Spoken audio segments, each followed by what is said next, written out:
What a great blessing we have to be together today. We think of you throughout the week. All of us will be reminded of one another, but it's such a great joy. I'm so thankful that the Lord has set aside a day that He wants His family to gather together. So good morning to you, my spiritual family. As you see on the board today, we're going to talk about the collection for the saints and the treasurer. You know, the Bible has a lot to say about finances. Now, I can't prove this, and I don't know if it's accurate or not. So you may go, why are you telling me? Well, because I read it, and I thought, well, it fit. But they claim that 1 out of every 6 verses in the Bible, Old and New Testament, refers to money. There's a great study in the Bible about money. I've got pages and pages of notes, and it's really rewarding to study that. But whatever, if it's 1 out of 100 or whatever, the Bible has a lot to say about it. Regardless if it meets everything that we think about in 1 every 6 verses, we start looking, we probably won't find it there. But now what we want to address, and I'm not going to spend more time than necessary on these 4 points, but I wanted to remind everyone, and I'll give at least a passage to support each one.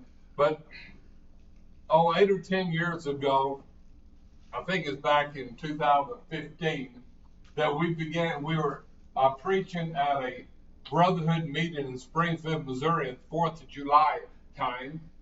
And it was about 9 years ago, and I preached these 4 points. Well, the preachers who were in charge of the preacher study that particular year, the December preacher study, they asked me right after the service, would I give that at the preacher study? I thought, well, sure, that'd be fine. So I did.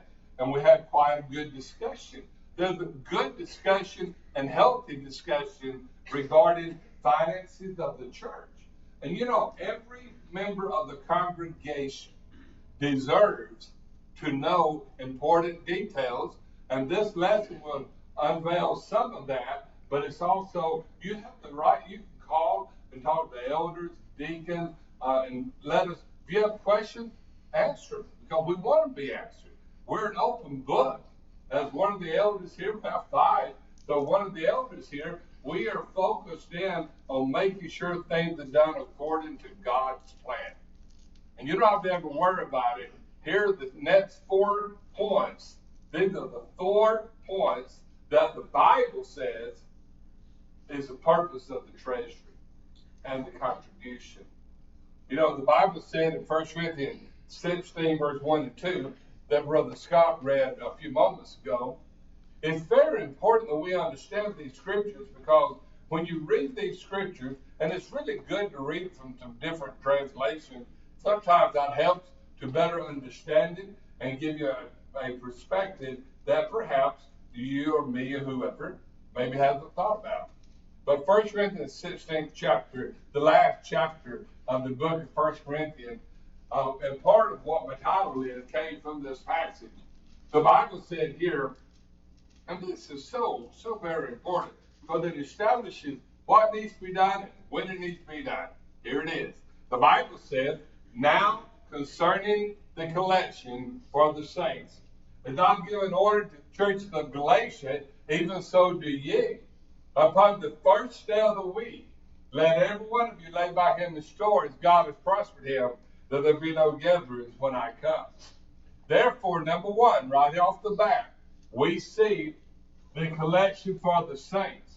Now, this is the reason we do not ask for or even anticipate visitors to lay by in store to give their finances. We're not after your money. We want to help save your soul. We want to help you go to heaven. We want you to go to heaven with all of us. The contribution is for the saint, a collection for the saint. Now, that's a double meaning here, I do realize. Number 1, collection for the saints includes collection that the saints contribute.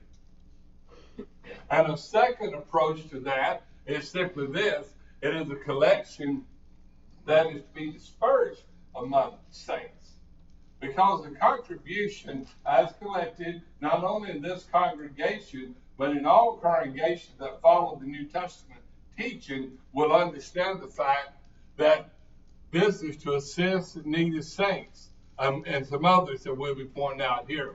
But what we learn, we want everybody to be reminded. And Brother Scott, you did a great job on communion and the contribution today. And it's very important that we understand that the contribution, not necessarily an ending, it's just random order, but it has helped the needy saints.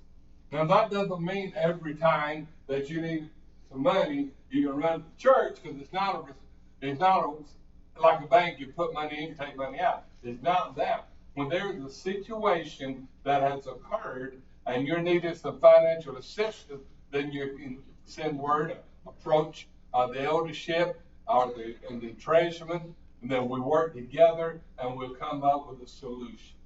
That's what the effort, that's the goal. But please remember, from the Bible, the purpose for the collection, number 1 of 4, is for the needy saints. Not only for the saints, but it's qualified by the needy saints. Very important. And I want us to really take a hold of that and appreciate the fact that God thought about people for 2,000 years later, and obviously more, but he thought about that here, gave it to us, and listen, I want my spiritual family, I want the congregation, the church, to be ready and be prepared, because this is what the money's for. Now, we're not cold-hearted. We know there's people out in the community that you're running into sometimes that need help. You can help them, fine. Reach in your pocket and give them some of your money. It's amazing how some people, they say, I'm not giving my money. Now, if you want to give the church money, that'd be fine. We're not giving my money, no. Some people have that attitude. You know what? Then it doesn't work for them. Let me tell you what. We today have individual responsibilities to help those. The Bible says, do good to all men, but especially they of the household of faith. We need to understand the contribution, and I want every member of this congregation to know every penny that you present to the congregation by means of contributions will be scrutinized, be laid out real clear, and it'll be for one of these 4 reasons, and that's the only 4 ways it's going to be spent. It's very, very important. Very encouraging, too, because we have congregations work together, and the more informed you are, and they open the doors are wide open to ask any questions you want to regarding the contribution. But please understand, the initial purpose in 1 Corinthians 16 was to help. The immediate context was to help the Jerusalem relief. Jerusalem was going through a drought. They needed Christians. And listen, I look at points that are obvious, but then I like to also look at points that are brought up to our attention. This is one key fact. Yes, there's needed saints, and yes, they needed help from the church, and yes, they received help. But you know what's really interesting here?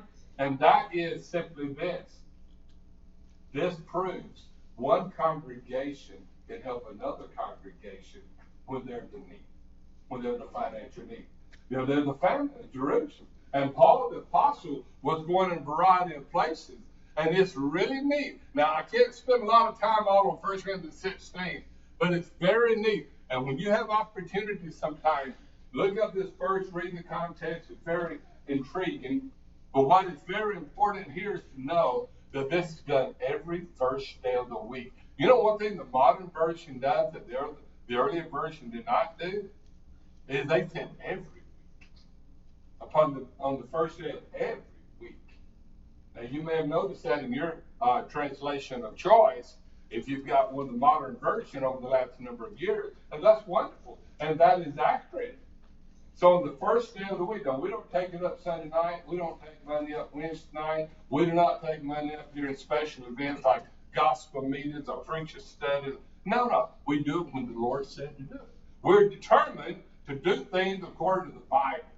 So you can know assuredly that when there is a needy saint, 1 Corinthians 16, 1 and 2 authorizes us to help the needy saint.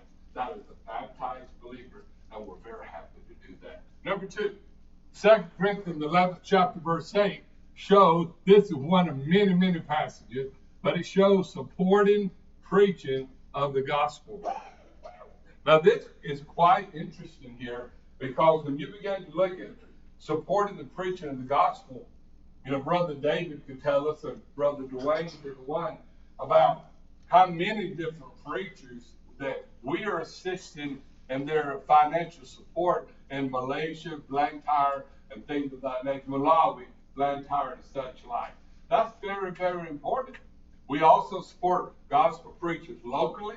We support preachers along the way as they travel through, or we have gospel meetings, or whatever. When we invite people in, they're supported financially also, because this is what the purpose of the money. It doesn't exclude other purposes. It's just an additional reason. So you're beginning to see how the finances are to be handled to assist the needed saints and then to support the preaching of the gospel. Now, this is very important. Now, some congregations are more able to do that than others. And sometimes they need to reach out. We all have the same guidelines, but sometimes they have to reach out and get other people, like the Jerusalem Relief. In 1 Corinthians 16, they needed help. Guess what? They got help. A number of years ago, and I don't remember the exact time by no means, but they had a situation in Africa, Malawi, Blantyre, etc., that was having a great famine. They needed help. They had people who were hungry, and they had people who needed things. And you know what? The churches in America gathered over $1 million, pushing $2 million. Congregations giving what they could for this beneficial purpose. I never heard one person complain about that. That is so wonderful. I'm not saying there wasn't a person somewhere that did it, but I didn't hear it. And I'm glad I didn't hear it, or we would be having a conversation. But I want everybody to know that when you contribute here, you know where it's going. You may not know exactly and precisely, but you know it's going to go to one of these four, but that's what the Bible says. And it's that important. Now, what we learn here, supporting the preaching of the gospel, that would be full-time preacher, part-time preacher, or whoever. We as a congregation, anybody we invite in, we support. We do that because that's what the purpose of this money is. And it helps them perhaps receive some extra, and it will help them to come over maybe the limits that they find themselves in, or they just passing through and they stop by. We usually support them too, even though they weren't invited. It's very important. We really, as a congregation, we're so blessed with so many teachers and great men and families. It's not like we need it, but we welcome it. We want to help other preachers and help part-time preachers, full-time preachers, anybody, the needed saints. This is great, but at least we know for a fact the purpose of the collection, and this is what we wanted to get across today. In 1 Timothy 5, verse 3, I'm going to jump to verse 9 and 10. 1 Timothy 5 is a great chapter to spend some time with. But let's look together briefly at that, please, because we're going to see some very, very important truths. And I know I've mentioned this before myself on different occasions, but I would be willing to mention it again because this is part of God's will, God's plan. Let's look at 1 Timothy 5, please, and verse 3. The Bible says, honor widows that are widows indeed. Now that's very important. Now it doesn't just say honor widows in general, but those who are widows indeed. Now he's going to go into more of a detail of who is a widow indeed. There's a lot of widows and widowers, but who's a widow indeed? Well, stay with me, please. Let's look at verse 4 and verse 5. But if any widow have children or nephews in the King James Version, now your modern version most likely would say grandchildren. That's what nephews was meant. It's children and grandchildren. I want you to know, children and grandchildren, that your parents, your grandparents need to be able to rely on you to assist them before the church becomes charged. Very important principle as we find taught in Scripture. And it's something that just shows the closeness of the family. But the beauty part about it If a situation just doesn't warrant that situation, like having family that can help or whatever, then the church can help. So there's a process that needs to go through. The Bible is not silent and it's not hard to understand. It's really easy to understand. It's just a matter of us yielding our heart to that and that we take part in that regard. Okay, verse 4 again. But if any widow have children or grandchildren, King James, nephews, let them learn first to show piety at home and to requite their parents, that that is good and acceptable before God. Now look at verse 5. Name it again. Widow indeed. Verse 5. Now she that is a widow indeed, and desolate, trusteth in God, and continueth in supplication and prayers night and day. Dear friends, listen. I want you to be completely relaxed about the collection of the finances as well as the disbursement of the finances.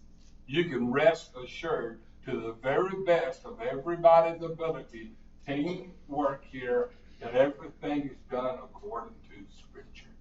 And we have enough situations in place. Did you know this? Just point of curiosity. You know, the congregation here, we have many years a habit of having two people sign every check. It just is a good check and a balance. And that's a great rule. It started way back many years before I ever moved here. But that was wonderful. That showed wisdom on the existing leadership at that time. And this is just one thing. You have everybody sign. It's a good check and balance, and you can always feel good. I want you to feel good about it, because I want you to give your contribution, because that's what the Bible said, and then you can know assuredly that it's there. Now you can ask any of these elders, they'll tell you the same thing. Okay, now there's a lot more we could say about the preaching gospel, but we're laying out the guidelines, and then we can go into much more detail. During the preaching study, I only dealt with these four, but obviously I'm going to go further today. But it's very important that we grasp that. Now, the widow indeed in 1 Timothy 5, 1 Timothy 5 is a great chapter in general because it has a lot to say that I'm not going to talk about today. But let's look at verses 9 and verse 10, please. 1 Timothy 5. Now, remember the second of Timothy. This is the Apostle Paul training a young preacher, Timothy. Wrote him 2 letters, 1 Timothy, 2 Timothy. He also wrote Titus a letter. And it's very, very important that these principles, you know, when I'm training a young preacher to be a gospel preacher full-time or whatever he chooses to do, you know, one of the great things that we have is to know 1 Timothy, 2 Timothy, and Titus, where Paul is training young preachers what to do, what to preach, what to watch for, the yays and the nays. Very important. 1 Timothy 5, verse 9 and 10. Let not, now we got a not here. Let not a widow be taken of the number under 80 years old. Now, your modern version would very likely say 60 years old. A score in the Bible days was 20 years. This is 80 years, makes 60 years. So, therefore, 59 and a half doesn't work, okay? The Lord said 60 years, and he had the right to put it any way he wanted it. That's what he said. That's what we will obey. Number under 80 years, having been the wife of one man.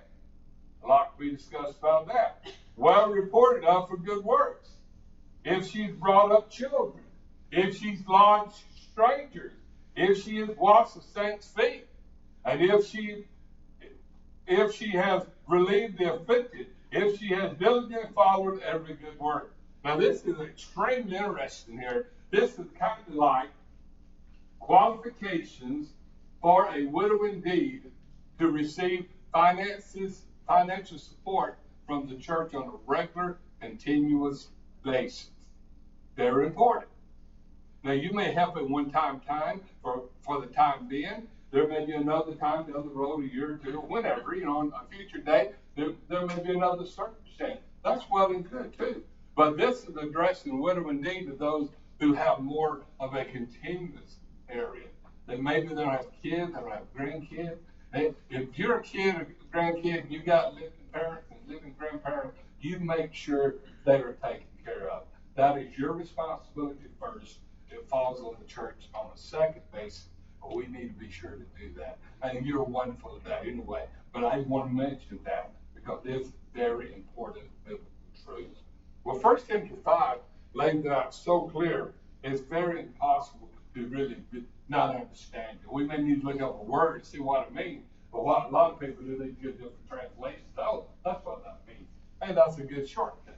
But anyway, I just want us all to feel good about it because the congregation here is helping people all over, not only the United States and not only across the country here, but across the world where needed, and that we are able to. Now, we're heavily involved. Heavily involved is what we have to really monitor the finances to make sure that we have, and we'll talk briefly about that momentarily, but we want to help everybody we can, but every congregation has limitations, meaning that we can't support the whole brotherhood.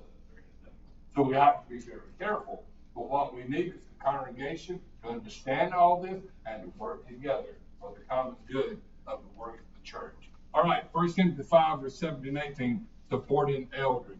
Now, we find this passage is something that we need to really be serious about because it's something that sometimes get overlooked.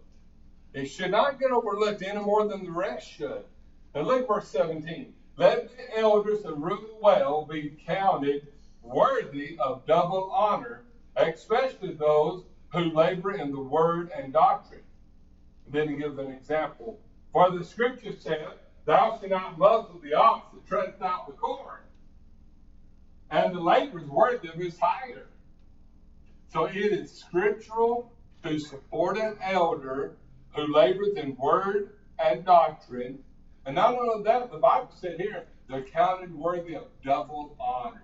You know, I don't even know how many times I've looked that up, but last night I was thinking about it. I think I want to look it up again. So I wanted to go back and look it up to make sure that I haven't missed anything.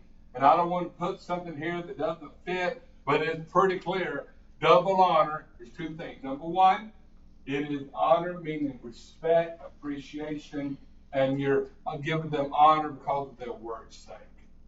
Very good. Number two is to help their financial resources. The church can scripturally support elders. Okay, now I'll show you something. Because when we look at this verse, it's going to really help. Verse 18 that we just read, you know, that last phrase, it's just a verse away from verse 17, but it says the labor is worthy of its reward. That's how you know it, financial support is fine. It's so important today that we as a congregation, and that wherever we may live, whatever may happen in our careers, and we may live somewhere else, listen, you want to make sure that your contributions are going in the right place. And you should have the right, just like here, anywhere else, to ask questions that are weighing on your heart, or you don't want to make sure just when you first go or before you establish, this is my home church. Now, when you have places that have a lot of congregations, that's easy to do. When you got places that this is the only one for 500 miles, then you got to talk because it becomes a little bit more of a challenge. This is not hard, and this is not new to majority of you, because it's been covered by numerous of men residing at the table, and it's very, very important when they talk about the contribution. They will sometimes talk about some of these. But we like for people just to know. Okay, Mark, the 12th chapter, verse 41 and 44, talks about the treasury in the King James rendering. Now, you're going to find in some of your modern versions, I know we have a pretty large group of modern versions. I have no problem whatever with that. That's fine. But they don't use the word treasure. They use the word budget or some other source to identify. And if you use the treasure, hey, if you're a King James or New King James, it does use treasure. So mine's going to say treasure. Now yours may say something more creative, but that's where we're at. Okay, let's look at Mark, the 12th chapter. This is a very interesting set of events. And when I was last night, I was just preparing with these notes and preparing the message for today. And I looked at this and I read, I thought, wow, this is almost unthinkable, but it's what this says, I know it's right. But look at it. Mark the 12th chapter. Matter of fact, the last part, the last 4 or 5 verses of the chapter. Let's begin at verse 41, please. And Jesus set over against the treasury, and beheld how people cast money into the treasury, and many of the rich cast in money. Now, pause here. Now, if Jesus stood over here and he just watched you cast money into the treasury, would that alter what you contributed? Would your heart alter with the reason you give, the purpose? You know, it was well pointed out today. Don't do it out of necessity. Don't do it because you have to. You do it because you want to. And guess what? Jesus knows the difference. You know, he knows the difference. He knows if you're doing it because you think somebody else may see you do that. Or if you're giving from the heart, Jesus knows. I don't know. I don't need to know. You don't know what I give. You don't need to know. We're giving from all. Everybody should give from the heart and do it with joy. Well, now, can you just imagine Jesus sitting over against the treasury and watching people cast money into the treasury? He knew who gave much. He knew who gave little. He knew the outcome. Oh, let's find out the outcome. All right, 42. And there came a certain poor widow. She threw in 2 mites. Now, 2 mites and one several sorts I looked at. It's all agreed it's a few pennies, or a few cents, some say. But 3 or 4 of them just said, today's modern time, it's 1 penny. All that together, 1 penny is what it comes up to. Whatever it is, it's just not much. But you know what? That's really not totally accurate. It's not much. You can't go out and buy a car with it by no means. But let me tell you what Jesus said. Look here, or the writer Mark said. He let it be made known. There was a certain poor widow, and she threw in 2 mites, which made for fathering. She gave all she had left for her living expenses. And Jesus said to the Father, get a hold of what the Lord said. Verse 43. He came unto them and to his disciples, and he said, verily, I say unto you, that this poor widow, get a hold of the contrast here, has cast more in than all they which cast into the treasure. Now he's comparing the poor with the rich. Now this poor widow has cast in more than these rich people did. For all they, the rich, they cast in of their abundance. But she of her want did cast in all she had, even all of her living. In other words, she didn't have anything. I mean, she had two mites. She had a few cents. You know, you reach into your pocket, you may go and buy you a soda, a Coke machine, you pull it out, and you got 4 or 5 pennies. Well, you're not buying Coke or a soda in the kind for 4 or 5 cents. But you know what? This lady reached in and she gave all she had. Her heart was pure, and the Lord praised her, and she's been praised for hundreds, yea, thousands of years since the scriptures were recorded to us. That is so nice. I just want every Christian here to give what you can give from your heart. The Lord knows your heart. He needs your heart more than he needs your money. But it's great when he has both so the church can work. You know, I'll be very frank with you here today. The Lord is relying on you. Can he do it by himself? Sure he could. He created the heavens and the earth. He can create, he can handle it. But he is relying on the congregations to support the work nationwide to help the needy saints, because we're all one happy family. That's the way it should be. We should be always there and eager, willing, ready to help. Now, that is where the church money can go for those kind of purposes. But you can help individuals and out of your private pocket. And people do that. I mean, you can't go to a very major intersection in Oklahoma City or in the whole nation, for that goes, without people having up signs, you know, anything helps, and you want to give it. But, you know, I went through a spell, and I haven't been doing it recently, I admit, but I went through a spell that I wanted to get acquainted with these guys up here at 23rd. And so I just got right parking Arby's. and I see some over there, and I go over there and I visit with them a little bit, talk to them, say, hey, buddy, what's going on? What's your circumstances? And I had some great visits. I said, well, I'm the preacher of the church here, and I just wanted to make sure, do you have food to eat? Well, most of them did. Most of them want some liquor. I said, well, guess what? I don't do liquor. People say, well, really, I do not need a judge of liquor. Well, you got to go somewhere else for that. It's not coming from me. I said, listen, we don't do that. And the Bible has a lot to say about certain topics. Do you believe in God? And I've enjoyed conversations. Well, not all has worked out well in that way. I actually did one of the funerals, if you remember, the neighbor behind us here, about a block on the corner, their relative who was a panhandler by profession, he died one night. And they called me up and they asked me, would you mind doing his service? And I didn't know it then, nor did I know him. And I said, let me come over. Let's sit down with your family. Let's talk about it. I'm willing to help, but I just want to kind of have a grip on what's going on. And we did. I did the service. We just right down the road here, the funeral home before you get 235 on the left. And it worked out fine. And I was hoping with great ambition, like everybody was ready to go about the gospel, with a few studies. Hey, but it's okay. They knew where the finances come from. They knew that it was individually funded, and they helped out, and they knew that we were there to help them with whatever we could. Not only me, others would have done the same thing. That's what I appreciate. Like the last funeral that the congregation did, you know what? All 5 elders participated in that service. And that just shows the love and the commitment that we have to like and loathe people and to make things go better for them. So I just want us all to really focus in. So there's a lot to be learned by Mark 12. The Lord knows what you contribute. The Lord knows why you contribute.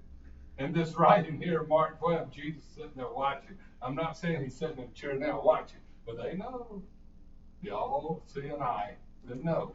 This Mark 12 is a great segment of verses. Okay. And then earlier on, while working toward wanting to present this, I ran across a little article, and I thought, wow, this is interesting. And it was talking about what does a treasurer do. Now, I don't think this gentleman was a Church of Christ man, because of some things he had on his list. I was like, wait. I think about scratch that one out, scratch that one out. I only chose out of his list. Now, I'm not saying the original. Don't even remember his name. I could probably find it online. But I'm going to use 7 of them. There are 7 very safe things. This just gives an idea. But it's very important that we learn. Now, this is going to go somewhat quickly, but I want to do the balance of our time on this right here. These are practical teaching of practical ways that the treasurer would do. Here, weekly collection, they're not in charge of dictating who gives what. No, that doesn't happen, but it's a weekly contribution. They know that every week they have a job to do. And they do. And here, Brother David Womack does a great job. Great job. There are others that assist him, and then the congregation contributes. So therefore, we find ourselves in a situation whereby we can understand that this regular weekly contribution is part of God's great plan. But you know what? I want to be very clear on this. There are options of how that's done. The Bible did not say, here's how we want you to collect your money. It's not there. But here's what is there. Congregations are to do it. And there are a variety of ways. And believe me, when you travel like we do, you see it all. There's numerous of congregations where when time comes for the communion and the collection, they're not together. They just nearly everywhere puts them together. There are a few places that do them separately, meaning communion at one part of the service, contribution at another.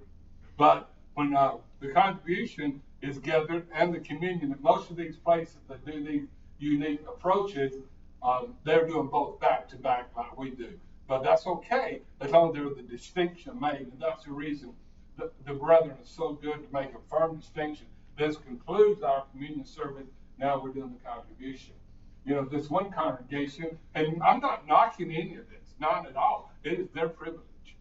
But this one congregation, and everybody stand. and I'm not asking you to stand, but everybody up for the communion, I'm just going to focus on the contribution.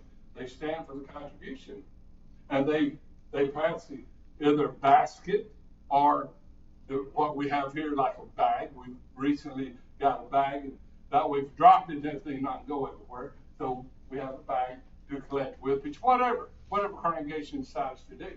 So they stand up, the whole congregation that wants to participate.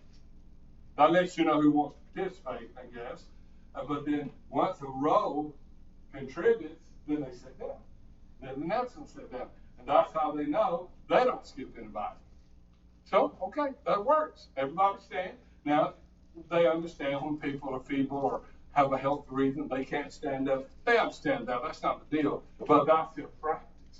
And if I've gone there many times and they've done it for as long as I can remember. That's well and good.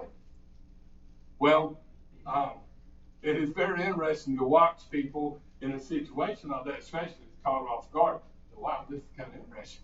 But you know, when you do the communion the same way, everybody stands up, they commune one row, they sit down, the next row, they sit down. So if you don't want to stand up a long time, you sit on one side. And if you don't really care, you get on the other side. Because that's really the way it works. You may be standing up for 20 minutes. It just depends how large the crowd is that day. But that's okay. I've never heard anybody complain about it. But you see, we have weekly collection on a variety of sorts. And the main thing is that you understand it's one time only. And when congregations, religious groups out there, they take up money every night of a forevermore revival. And I've seen that I've gone to visit places and I thought, well, we're taking our money again today. And one time, that one spot, and I was visiting people from the community, and that's where they went. I thought, I'm just going to go. I'm going to sit in the back. I'm not disrupting anything. I'm just going to sit there and listen to what goes on and watch what goes on. And then you can set up the next couple of nights. And we did. And it was very interesting. They don't want to take any more money. Well, I thought, did y'all not do that this morning? Yeah, they did it this morning, but they do it at night too. And they do it Wednesday, and they do it the other night. I said, well, it's not done according to the Bible. So let's look at that. Well, what we find here is simply this. When you have a congregation who really put forth that kind of effort, it is something that we can do. Now, I will tell you this. Majority of the places you go will collect the money like what we're doing here at 21st Street. Most of them. But that's not required. You know, it's not required for everybody to have a blue bag or to have a trade. They can have some other creative way. Well, I know places where one or two places where people come up and they lay the money on the communion table. That's just the way they did it. And that was okay. That's all fine. But what that necessitates, they have everybody stand again, and then they come row by row and lay the money on the communion table. That's their choice. But so don't be offended. Don't be set back by it. It doesn't matter how they collect it. What's important is that they collect it. Okay? Number 2, receipts. Now you may say, receipts? What in the world about receipts? Let me tell you what. Congregations today, the treasurer is a busy man. Because people have certain needs in the society in which we live, and that is to provide receipts for expenditures. And you can rest assured that's what is needed today in a lot of places, but 21st Street makes sure of that. And this is really important. You know, where I was born and raised in LaGrange, they had these little bit envelopes, big enough to put money in, but little envelope, you know, and had your, I'm not positive, I'm thinking back, your name, you have the date, your name, the name of the contributor, how much they're being contributed, and then had a line at the bottom for the treasurer and sign. And then he verified the amount in the back of this envelope is the same amount that he writes down for the contribution that they match. You know, accuracy is very important in these type of situations. I don't know if they still do that or not. I have not asked. But well, I was raised with that. That's the only place in the country that I knew of did that. Now, there was other places that people make individually.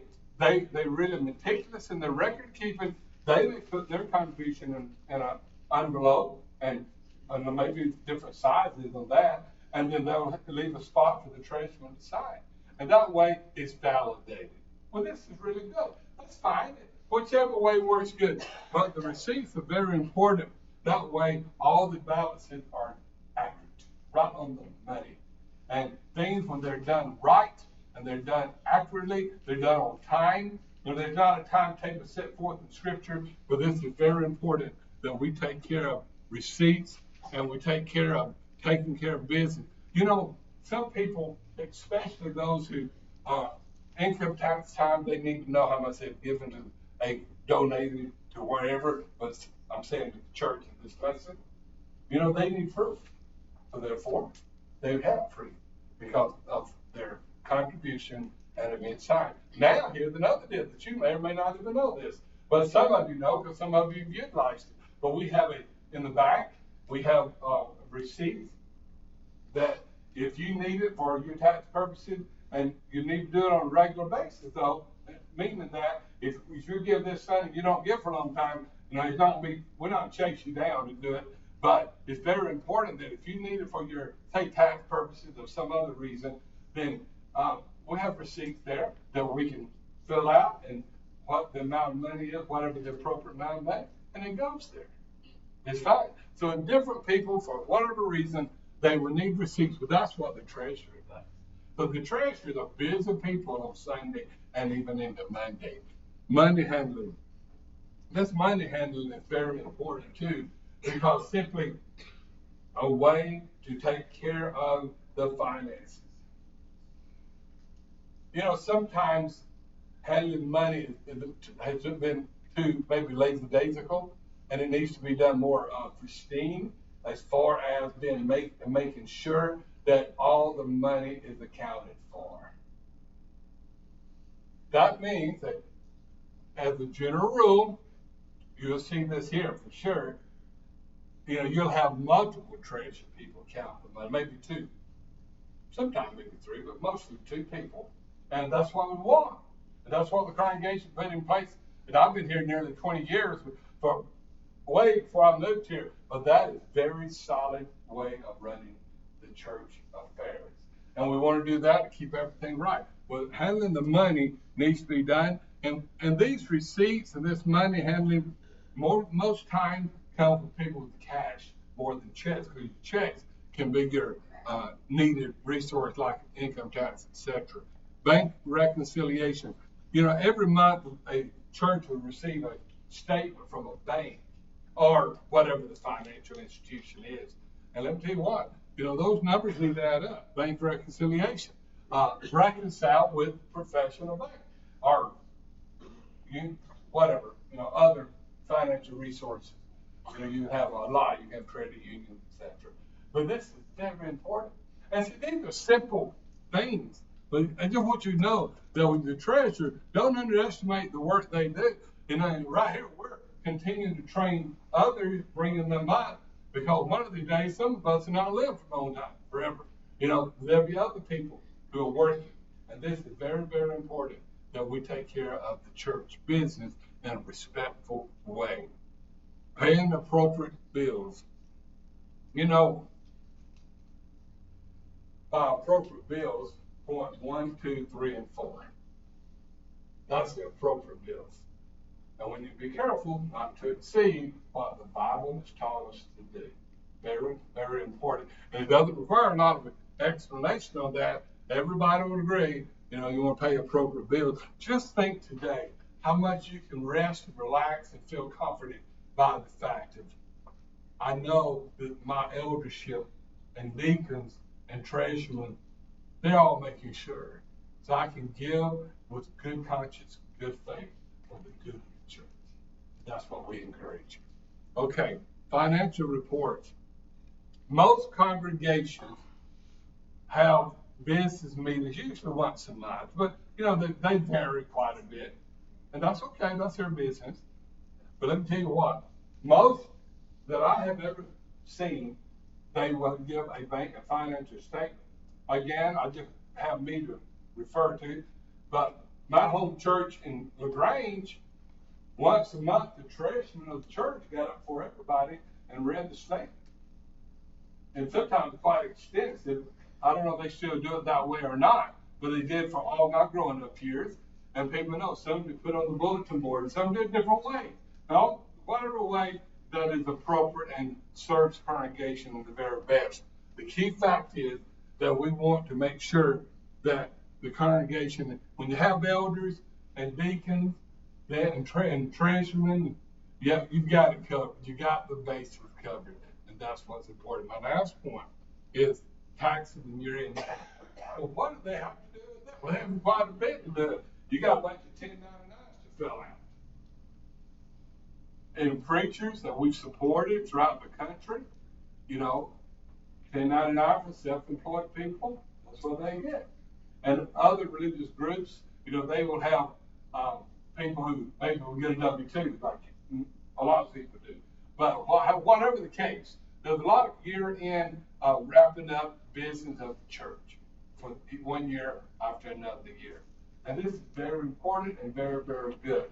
I want you to know that nothing about the contribution should be taken lightly. And opposite of that, or in conjunction with that, is everything should be taken with high regard and respectful, because we're serving God Almighty. And this is, as we sometimes call it, the Lord's money. This is contribution. This is collection of saints. And therefore, it's going to be utilized in that way. Well, my dear friends, I wanted to share these thoughts with you today. These are all so very important. We all need to relate to this. And we all need to take ownership of our responsibility. Nobody ever knows. If you give, what you give, whatever, that's your business. But God knows. So I would encourage you to make sure that you give in a respectful way to the Lord, because He knows that He wants you to do it with a good heart. And don't do it because you got to.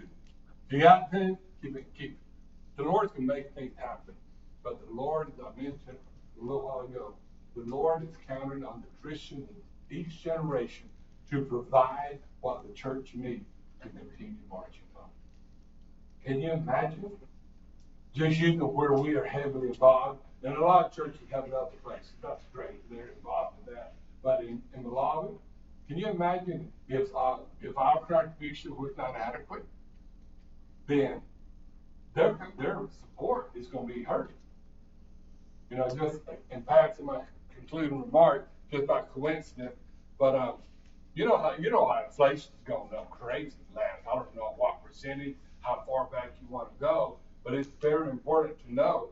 But when we send preachers finance their support overseas, for an example, whatever amount you sent to them last year or two, you send the same amount, but not a lot less.